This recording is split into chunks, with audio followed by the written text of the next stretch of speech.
आजकाल ना अशा खूप कंप्लेंट्स येतात. म्हणजे आपण इन जनरल सुद्धा आपण बोलत असतो ना, तर असं कंप्लेंट्स खूप येतात, की माझ्या मुलीची मासिक पाळी ही लवकर आली.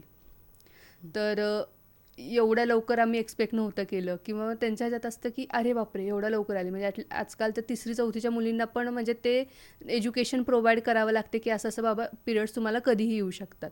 मग ते लवकर येण्याचं पण हे एक मेन रिझन असू शकतं का? याला अनेक कारण आहेत. ते पहिल्यांदा पण लाईफस्टाईल चेंजेस. म्हणजे एक्झॅक्टली. मला आठवते आम्ही लहान होतो, हं, हं. त्यावेळी इतक्या उड्या मारायचो, एवढे खेळायचो. म्हणजे 10वी पर्यंत गेलं तरी असं खेळ आणि शारीरिक व्यायाम इतका प्रचंड प्रमाणात असायचा, जे की आता 4थी-5वीत मुलगी गेली तरीसुद्धा तेवढ्या प्रमाणात तेवढी तिची हालचाल होत नसते. नाही. हो.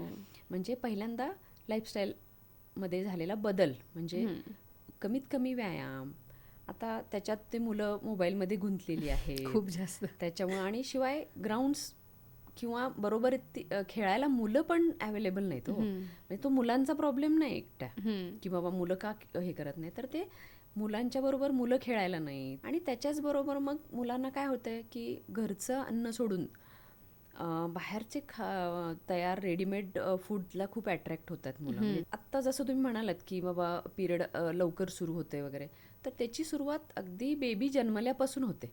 ओके. हां, म्हणजे तिनं ते बॉटल फीड बेबींना लवकर पिरियड येणं. अच्छा. हां, मग त्याच्याच बरोबर नंतर हे लाईफस्टाईल चेंजेस आणि सगळ्या ह्याच्यामुळं ते हॉर्मोन डिस्रप्टर्स आहेत हे हं, सगळे. हं, हं, हं, हं. म्हणजे त्याच्यामुळं ते अर्ली मेनार्की किंवा पिरियड लवकर येण्याचा प्रोसेस सुरू होते.